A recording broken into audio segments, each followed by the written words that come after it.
Acid हल्ल्यानं Maharashtra हादरला. सहाबीतल्या चिमुकलीवर acid हल्ला. राज्यातल्या मुलींची सुरक्षा वाऱ्यावर.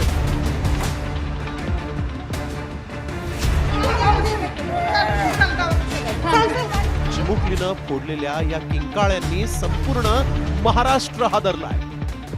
11 वर्षांच्या या चिमुकलीवर एका नराधमानं ऍसिड हल्ला केला.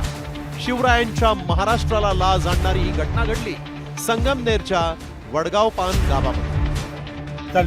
शाळा सुटल्यानंतर ही मुलगी सायकलवरून घरी जात. आरोपीनं या मुलीला निर्जन स्थळी गाठलं आणि जाधव कोण असं विचारलं. यावेळी मुलीच्या तोंडावर आरोपीनं अचानक ऍसिड फेकलं. ऍसिड फेकल्यानंतर आरोपी घटनास्थळावरून फरार झाला. या मुलीनं आरडाओरड केल्यानंतर नागरिकांनी घटनास्थळी धाव घेतल्यानंतर ही जखमी मुलगी दिसली.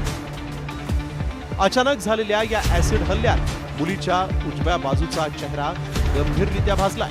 तिच्यावर लोणी येथील प्रवरा ग्रामीण रुग्णालयामध्ये उपचार सुरू आहे. त्यावेळी चिमुकलीनं नेमकं काय सांगितलं तेही ऐका. कोण होतं काय तुला आठवतं?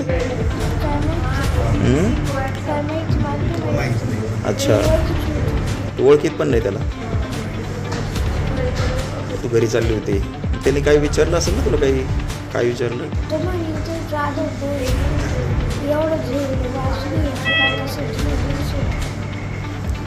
तू ओळखत पण नाही त्या माणसाला. कोण, पोरगा होता की माणूस होता? गावातलं होता?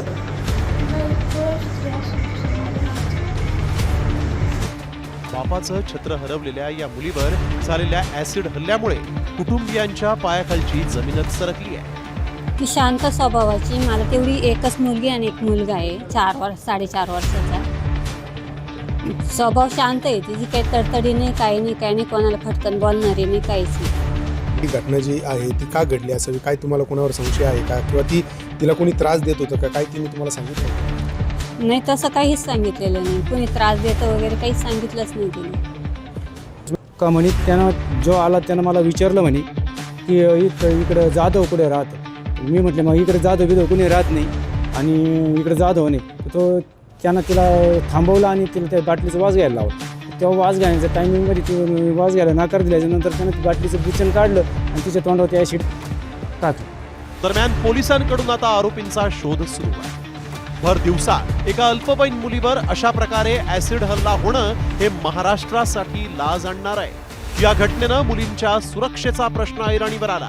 ज्या वयात स्वप्नांना आकार द्यायचा त्या वयात झालेल्या या हल्ल्यानं चिमुकलीची स्वप्नही धुसर झाली आहे. निष्पाप मुलीचं आयुष्य उद्ध्वस्त करण्याचा अधिकार त्या नराधमाला कुणी दिला? समाजातील ही विकृती आज पूर्णपणे ठेचून काढण्याची गरज आहे. सचिन बनसोडे, साम टीव्ही न्यूज, संगमनेर.